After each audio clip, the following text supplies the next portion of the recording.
안녕하세요. 오늘은 2월 5일 금요일입니다. 예, 어제 우병우 수석 항소심 선고가 그나마 다행스럽게 결과가 났죠. 이 재판이 굉장히 오래 끌었어요. 우병우 수석이 2017년도에는 뭐 박 대통령 재판이 시작되면서 법정을 다녔는데 그 전에 뭐 최소원, 안종범, 정호성 또 이재용 등 재판이 있었고 우병우 수석도 2017년 5월부터 재판이 시작이 됐더라고요. 뭐 박 대통령 재판에서는 우리가 추첨을 해서 들어가기 때문에 그렇게 추첨을 못 받아서 못 들어갈 경우는 이제 다른 재판도 뭐 삼성 들어가고 여러 가지 재판이 많았기 때문에 뭐 하여튼 급하게 많이 쫓아다녔었죠. 그 우병우 수석도 들어갔는데 우병우 수석은 사실 제가 거의 못 들어갔어요. 1심 때는.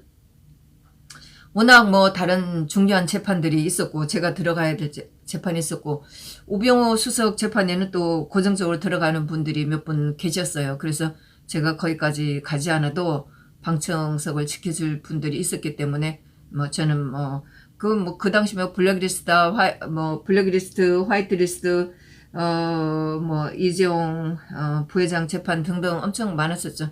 그래서 그런데 들어가기 바빴기 때문에 우병우 수석 사실 뭐 항소심 때도 마찬가지예요. 거의 뭐 못 들어갈 정도로 계속 다른 재판들이 많았었어요.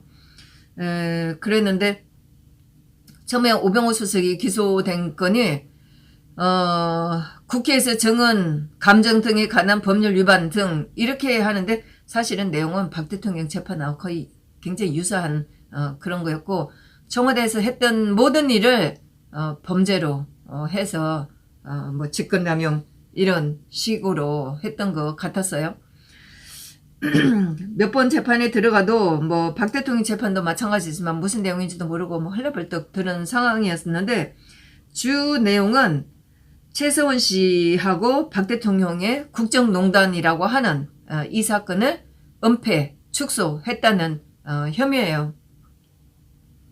최선 씨하고 박 대통령하고 국정농단 한 것도 없는데 대통령이 이 사건을 알지도 못했는데 시킬 수도 없는 거였는데 우병우 수석이 이걸 어떻게 알고 축소를 하고 방지를 하고 은폐를 하고 그러겠어요. 하여튼 그렇게 하면서 뭐 안종범 수석한테 법적인 조문을 했다, 조언을 했다, 뭐 이렇게 해서 등등 해서 이 재판이 2018년 2월 22일 날 2년 6개월 선고를 받았어요. 그리고 2018년 1월 달쯤에 제가 재판 들어갔을 때 2016년 국회에서 정은 감정 국회에서 정은해야 되는데 우병우 수석이 그때 못 나갔는지 뭐 어떻게 된지는 제가 잘 모르겠는데 그때에 2018년 1월 달에 그 국회 청문회에 나가지 않았던 또 위증했다는 사람들 11명이 재판받는 건이 있어서 제가 들어갔었어요. 그때 뭐 삼성의 박상진 사장도 있었고 이대 김경수 교수도 있었고 우병우 수석도 있었고 우병우 수석 장모도 있었고 윤전추 행정관도 있었고 그 다음에 미르재단하고 관련 있는 이성환도 있었고 얼굴이 엄청 시커맨 그런 친구가 나왔더라고요.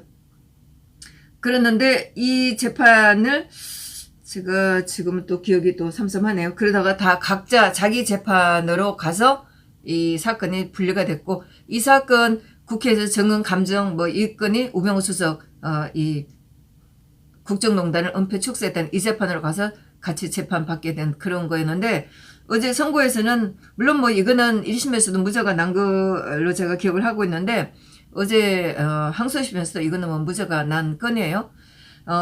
그 국회에서 국회에 출석하라는 이 통지물이 오면은 이 본인한테 전해줘야 되는데, 사무실에서 직원들한테, 전해줬다.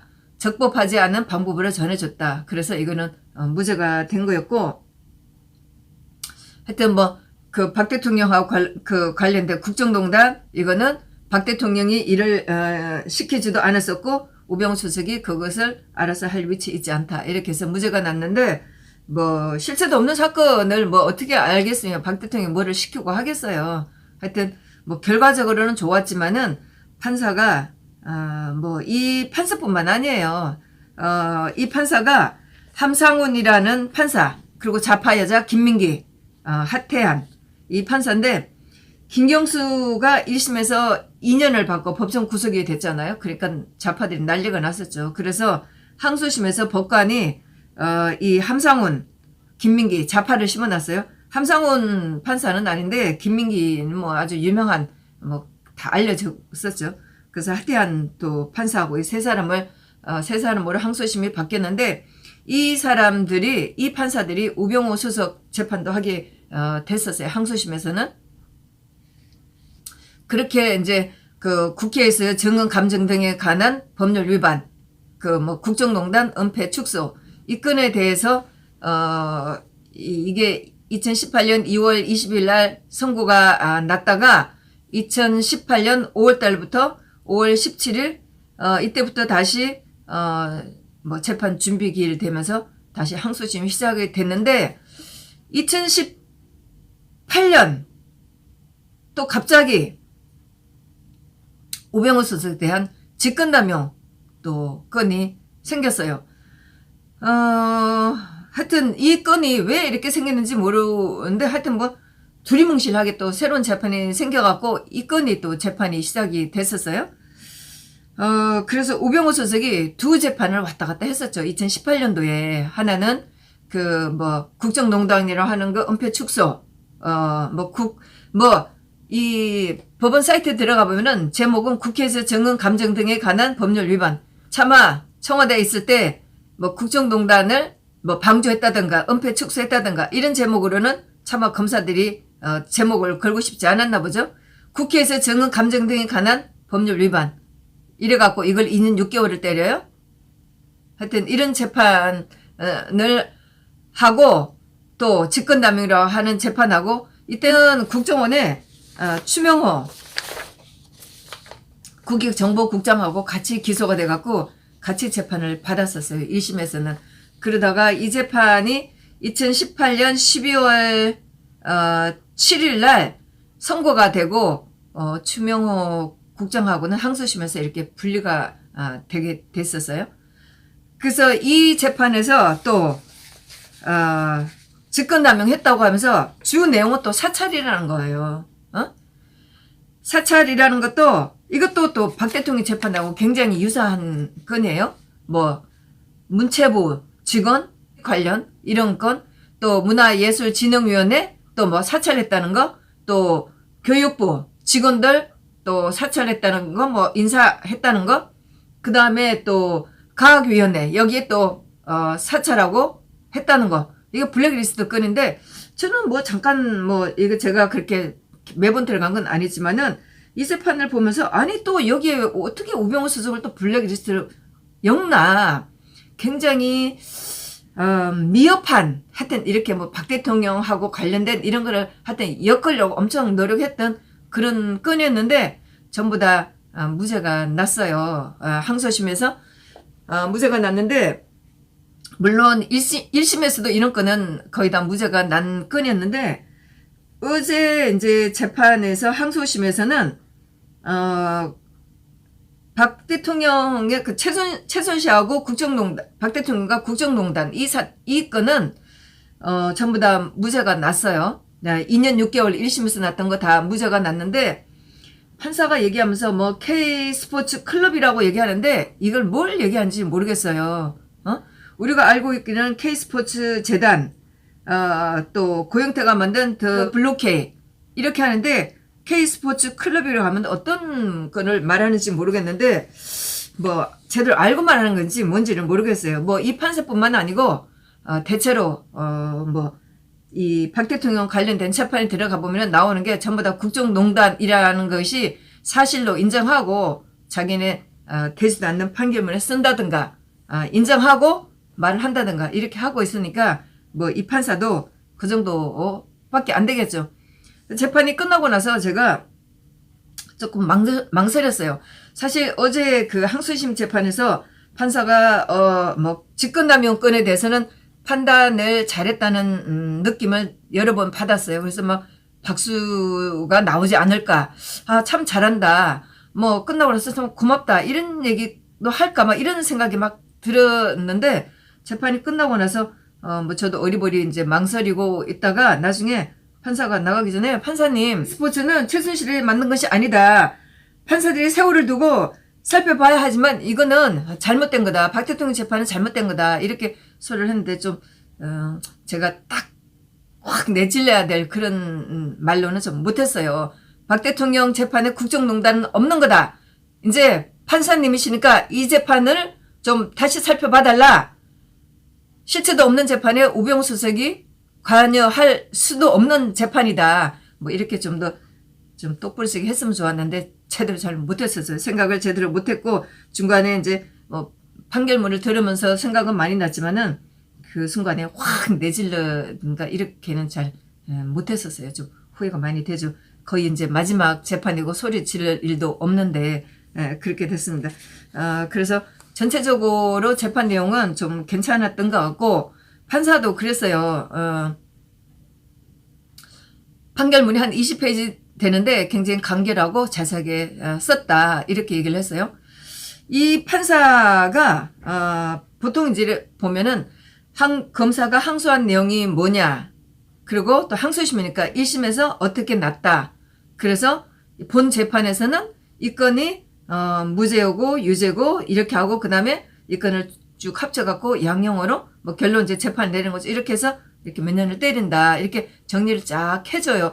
대체로 1심에서도 검사의 공소 내용이 뭐고 변호사가 주장한 게 뭐고 그래서 이 재판에서 살펴본 바가 이렇다. 그래서 우리는 이러한 것으로 정리를 이제 뭐 양형이라고 이렇게 해서 우리가 이런 판결을 내리고 형을 때린다. 이렇게 정리를 쫙 해주는데 지난번에 그 김미리 판사 같은 경우는 홀 섞어갖고 뭐가 뭔지도 모르게 뒤죽박죽 하면서 그 여자 같은 경우 특히 선고를 먼저 몇 년형을 먼저 때렸어요. 그리고 뭐 훌 섞어갖고 하니까 정리가 안 되는 그런 상태를 해요. 이제 대체로 제대로 하는 판사들은 이렇게 정리가 쭉 잘 되는 편이에요.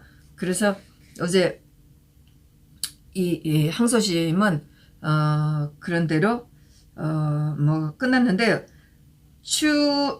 이 재판에서 추명호 국장하고 우병우 수석이 그 사찰 두 번째 재판에서 사실 그 개인적인 문제가 좀 얽힌 게 있어요. 그때 당시에 우병우 수석이 그 아드님 그 운전병으로 간 거 이걸 뭐 꽃보지를 갖고 언론에도 엄청 떠들고 이렇게 말이 난 게 많았었죠. 그리고 우병우 수석의 그 처가집 일건이 또 신문에 엄청 난 게 많았었어요. 그래서 이석수 감찰관이 우병우 수석에 대한 이제 뒷조사를 하게 되니까 우병우 수석이 뭐 이석수 그 감찰관한테 뭐 형님 그럴 수가 있냐 뭐 요 자세한 내용은 잘 모르지만은 하여튼 그렇게 전화 한 건이 있다고 그래요.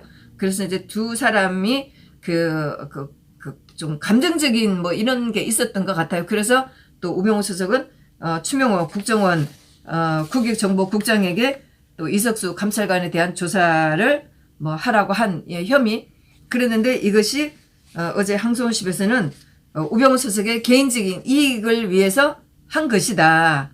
이렇게 하면서 추명호 그 국장이 이거는 직권남용을 하게 된 건데 뭐 의무 없는 일을 시킨 그러니까 직권남용을 하게 된 것인데 이것을 우병우 수석이 주도적으로 했다. 뭐 이렇게 하면서 요거는 유죄로 봤어요. 예, 그렇게 했고 1심에서 강원도지사 그리고 평창올림픽 위원장을 했던 김진선 씨에 대한 거를 사찰을 했다 하는데 이게 1심에서 무죄가 났는데 이거를 어제 항소심에서 이거를 유죄로 때렸어요.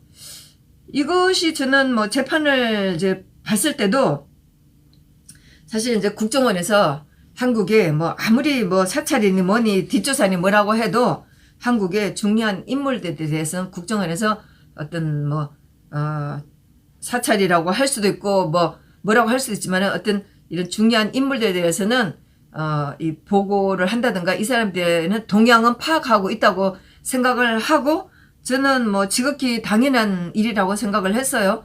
이 사람들이 중요한 사람들이니까 이 사람들이 뭐 어떤 뭐 한국에 아직도 간첩이 있고 또 어떤 위협을 당할 수도 있고 하기 때문에 기본적인 그 동향은 파악을 하고 또 이런 뭐 청와대에서 이 사람들을 인선에 쓸 수도 있기 때문에 이 사람들의 동향은 파악할 수 있다고 저는 이해를 했는데 1심에서 이게 무죄였는데 이게 항소심에서 이런 것을 우병우 수석이 개인적으로 동향을 파악했다 이러는데 저는 이게 이해가 안 돼요. 하여튼 이걸 가지고 1심에서 무죄였던 것을 2심에서 유죄로 때렸어요. 그래서 두 건으로 유죄를 때리면서 어제 1년을 때렸어요.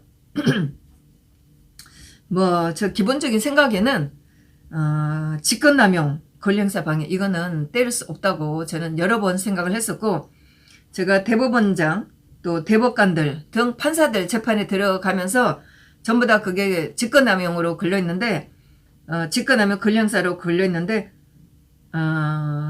그걸 보면서도 저는 뭐 때릴 수 없다 이런 생각을 여러 번 했었어요. 그리고 2019년도에 이제 문재인 밑에서 같이 일을 하던 사람들이 직권남용으로 걸리기 시작하니까 김태우 그 조사관이 폭로를 하면서 이제 이 건이 또 특히 환경부 블랙리스트 환경부 장관이 걸린 건이 있잖아요.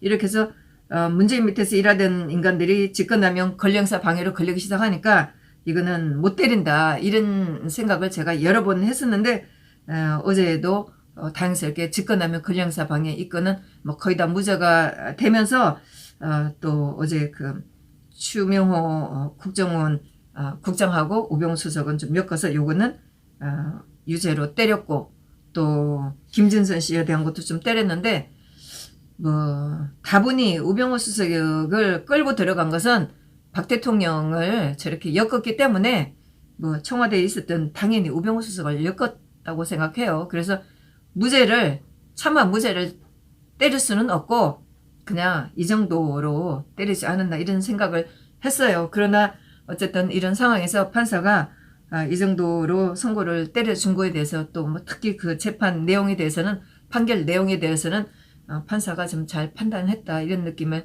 많이 받았었어요. 그래서 그나마 다행이고, 그런데 이제 저는 또 3시에 유해용 그 판사의 항소심 선고가 있기 때문에 내려가지는 않았는데, 나중에 기사를 보니까 우병우 수석이 기자들하고 기자들한테 얘기를 했더라고요. 아주 큰 소리로 얘기를 했는데, 이 두 가지 건 18가지 혐의 중에서 2건을 이제 유죄로 때렸다. 그렇지만 이것을 상고를 해서 끝까지 싸우겠다 이렇게 얘기를 하셨더라고요.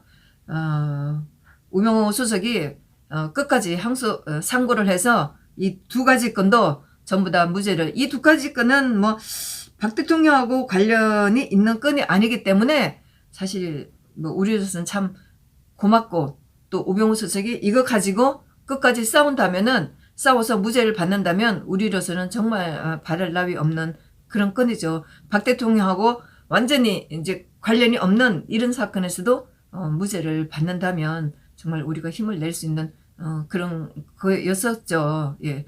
그렇게 하고 나서 3시에 유해용 판사, 이 판사들의 사법농단이라고 해서 이 재판 받고 있는 거, 이것이 지난번에 신강렬, 조희연, 성창호가 첫 번째로 항소심을 받아서 무죄를 받았고, 이 두 번째의 판사들의 이 재판도 결과가 중요하죠. 직권남용이니까. 그래서 어제 3시에 들어갔는데, 물론 뭐 1심에서 무죄를 받았고 2심에서도 어제 결과적으로 무죄를 받았어요. 받았는데 이분의 혐의는 제가 이분 재판에 아마 처음에 좀 들어갔었을 거예요. 이분의 재판은 나중에는 안 들어갔기 때문에 뭐 다투는 거는 제가 이제 모르겠지만, 하여튼 제가 처음에 들어갔을 때 이분이 그 법원에서 대법원 선임 연구관으로 일을 하다가 사임을 하고 나올 때 연구관들이 그 연구한 그 재판 내용들을 USB에 담아서 나왔다는 게 제가 초기에 들어갔던 재판에서 다투는 그런 거였었어요. 그랬는데 제가 이제 기억을 더듬어 보니까 이 사람 재판 때 이수진이가 나왔더라고요. 네. 그때는 사실 뭐가 뭔지도 모르고,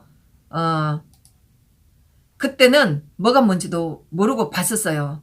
그게 2019년 10월 7일이네요. 그때 제가 메모는 다 해놨어요. 증인 이수진 재판연구관 이렇게 나오는데 이 여자하고 싸움이 된통 벌어진 날이에요. 이 여자가 지금 더불어민주당 가 있는 여자잖아요. 2017년, 2019년도에 뭐를 알았겠어요. 하여튼, 아니, 뭐, 사법, 거래라고 한 재판에 들어갔는데 뭔지도 모르고 봤는데 이 여자가 나왔었네요. 그때 싸움 벌어지는 건 제가, 기억이 나고 이것도 제가 방송을 했었을 거예요. 이 여자가, 그렇게 해서 그런 자료를 가지고 나온 것은 잘못된 거 아니냐? 이렇게 하면서 엄청 막, 여자가 막 일어서고 막 난리가 난 재판에서도, 재판을 들어가도 그런 싸움은 처음 봤으니까요. 막 그렇게 하니까 유해용 판사의 변호사가 또 엄청 잘하는 분이었어요. 그래서 이분이 네가 언제 그 JTBC에 나가서 인터뷰를 했는데 이거는 그럼 정당했느냐? 그러니까 막 이수진이가 발끈해갖고 난리가 났었죠. 그러면서 또 그 판사가 아니 이 변호사가 또 다시 하는 이 여자를 또 몰아친 게 있었어요. 하여튼 그래서 이수진이가 하여튼 떡이 됐는데 이 여자도 만만치가 않았고 엄청 난리친 그런 재판이더라고요. 이게 기억을 해보니까 그렇게 했는데 어제 그 선고에서는 판사가 어제 또 도리어 그 유해용 판사의 판결문이 엄청 또 길었어요. 판사도 그래서 이게 복잡하고 뭐 살펴볼 게 많다. 이렇게 하면서 이 내용을 얘기를 하면서 이 유해용 판사는 자기가 압수수색 당할 때 굉장히 위법하게 당했고 검사가 수집한 증거가 굉장히 위법하고 증거가 적법하지 않다. 이걸 많이 주장했었나 봐요. 그래서 어제 판사가 이런 얘기를 했었어요. 검사는 피고인이 자발적으로 허가를 해서 그때 이제 이 압수수색을 하러 나왔을 때 컴퓨터 화면에 있는 모니터를 촬영해서 검사가 이걸 증거가 있다고 했었나 봐요. 그래서 판사는 모니터 촬영한 것이 증거 능력이 있나 없나 이거를 다투는 건데 자발적인 의사로 검사가 주장하기를 자발적인 의사로 허가하였다고 볼 수 없다는 게 경험칙상 원칙이다. 이렇게 얘기를 했어요. 예. 압수수색 나갔는데 컴퓨터에 있는 거를 물론 검사들이 얼마나 위압적이고 고압적인 자세겠어요. 뭐 그걸 찍지 말라고 해서 안 찍겠어요? 할 수 없이 찍으라고 할 수밖에 없는 상황이죠. 네. 그랬더니 이제 판사가 그랬는데 유해용 판사는 또 뭐 이 사람은 이제 그만두고 변호사를 하고 있는 상태에서 이런 일을 당한 거예요. 그래서 그 피고인이 활용하는 장면을 다시 유해용 변호사가 촬영하는 장면을 다시 촬영해서 재판에 냈다. 그러면서 그 증거로 수집한 것이 검사들이 증거로 수집한 것이 얼마나 적법하지 않았다는 것을 주장을 많이 했고 그 다음에 그러면서 영장 집행의 위법성을 많이 주장을 했다. 그래서 피의자 신문 당시 위법성을 주장하는 이런 내용들이 굉장히 많았었다. 그래서 검사들이 주장하는 피고인이 이런 검색 방법에 동의하였다는 검사의 주장은 받아들이기 어렵다. 이렇게 얘기를 했어요. 그러면서 또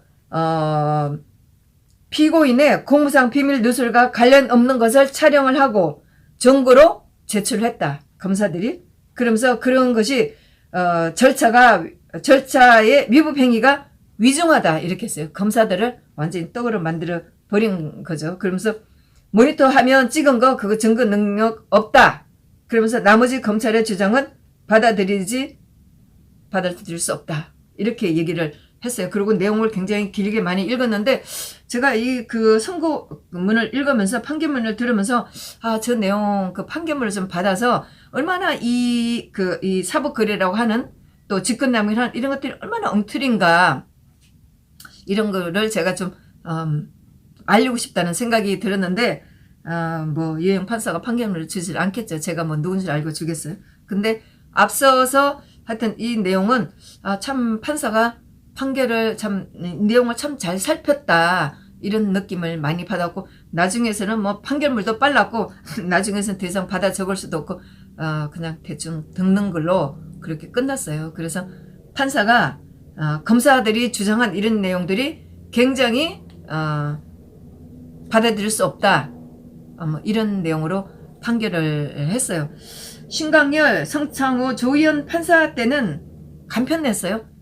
세 사람에 대한 것도 뭐 30분.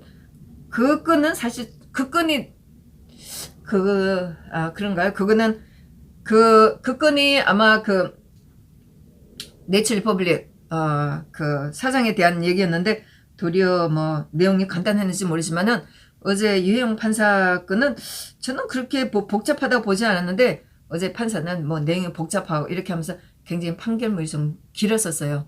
뭐 30분, 한 40분 정도 되는 걸 읽었는데 그걸 제가 받아본다고 하는데 저도 막 마지막에 또 헷갈릴지도 모르겠죠. 하여튼 그렇게 해서 어제 두 건의 재판은 판사들이 제대로 잘 판단을 했죠. 예, 그래서 다행스럽게 이런 참 어려운 판국에 판사들이 제대로 판단을 했다 이런 느낌을 받고 나왔는데 유해영 판사 재판이 끝나고 나서 별로 기대는 안 하고 2층에 나왔는데 이제 유해영 판사가 이제 변호사가 나오니까 기자들이 막 들러붙었어요. 별로 기자들이 많지는 않았는데 저도 핸드폰을 놓고 찍으려고 이렇게 뭐 찍지도 못하고 하여튼 핸드폰을 대고 있는데 법원직원이 쫓아왔고 제 핸드폰을 하여튼 뭐 낚아채지는 않았을 정도고 엄청 겁이 날 정도로 위협을 가했어요. 살인사건 난 것 같았었어요. 제가 나중에도 지지 않고 법원 직원들한테 막 뭐라고 그랬는데 자기네들 한 얘기는 허가를 맞고 찍으라 그런 거예요. 그 말은 맞을 수가 있는데 사실 뭐 제가 재판에 뭐 언론사들처럼 매일 가는 것도 아니고 그리고 찍는다 한데 제가 뭐 몇 분을 시간을 찍는 것도 아니고 그러다 찍을까 말까 하면서 대충 찍는데 1, 2분도 안 걸리는 거잖아요. 그리고 저는 사실 유튜브를 하면서도 유튜브에게 썸네일에 그런 피고인들의 그런 얼굴로 썸네일 하고 싶은 마음이 별로 없어요. 그런 분들이 뭐 감옥 가 있고 또 막 힘들어하는 그런 얼굴 가지고 썸네일을 만들고 싶은 생각이 전혀 없어요. 그래서 찍는다 한들 어떤 분위기 위주로 보여주고 싶은 거지 제가 누구 얼굴을 찍어서 한다 그런 마음은 없는 거거든요. 물론 그거는 뭐 저희 개인적인 생각이긴 하지만은 언론들이 찍어서 하는 것들이 정말 뭐 옛날 같은 경우는 보면 굉장히 우리를 힘들게 하는 그런 얼굴들이었잖아요. 그런 거 하며 자기네들이 왜곡하는 게 많기 때문에 그런 거를 쓰지 않고 제가 찍은 사진을 쓰고 싶다 이런 마음이 있기 때문에 찍고 싶은 거고 뭐 어제도 제가 그랬어요. 내가 찍으면 1시간을 찍냐 1, 2분밖에 안 되는 사진을 찍는데 무슨 허가냐 이렇게 얘기를 했죠. 그리고 사실 법원이고 법원 직원들이고 누구한테 법이라고 얘기를 해요. 법은 무너진 것을 보고 수시로 자기네가 바꾸는 게 무슨 법이라고 그거 1, 2분 찍는 걸 하죠. 그렇게 법원 직원들이 못살게 굴어요. 게다가 그네들이 좌파들한테 어떻게 하는 거를 제가 다 봤잖아요. 하여튼 그런 서름을 당하고 있으면서 그래도 안 찍을 수 없고 해서 뭐 찍으려고 하는데 그런 이런 수모도 서름도 당하고 있답니다. 네 그렇게 했는데 어제 우병우 수석을 재판한 판사 함상훈, 김민기, 하태한 물론 김민기 판사가 마음에 걸리기는 해요. 계속. 그런데 이 세 판사가 블랙리스트 파기환송심 재판을 맡게 된 판사들이에요. 그래서 함상훈 판사가 어제 판결문을 읽었으니까 함상훈 판사만 본다면 좀 기대를 해야죠. 뭐 당연히 블랙리스트 건도 직권 남용이니까 기대를 하고 무죄라고 판결을 내려주길 바라죠. 그리고 이 건도 1심에서는 박 대통령하고 관련이 없는 건데 김영철 판사였나? 근데 그 늙은이가 이거를 김기춘 시장님을 3년에서 4년을 때리면서 박 대통령도 알고 있다. 보고를 했다. 이런 식으로 때려갖고 박 대통령도 같이 물고 들어간 그런 재판이에요. 그래서 박 대통령 재판은 뭐 대부분에서 판결을 내리고 끝내버렸는데 과연 이 블랙리스트 판결에서 어떻게 내릴지 어쨌든 간에 나중에 박 대통령 재판은 재심 들어갈 때 당연히 필요한 거기 때문에 함상훈 판사가 판단을 잘 해주기를 바랍니다. 블랙리스트 파기환송심은 3월 달에 재판이 다시 있어요. 예, 하여튼 뭐 조금 괜찮은 그나마 이런 상황에서 괜찮은 판사도 있기 때문에 그래도 우리가 좀 기대를 하고 있죠. 오늘은 또 4시에 그 우병우 수석하고 추명호 국장하고 또 좀 관련 있는 최연수 이분에 대한 선고가 있어요. 항소심 선고가 있어요. 이분의 혐의는 물론 우병우 수석 또 추명호 국장하고 같이 일을 하긴 했지만은 그렇게 혐의가 대단한 건도 아니고 형도 뭐 8개월인가 이렇게 받았어요.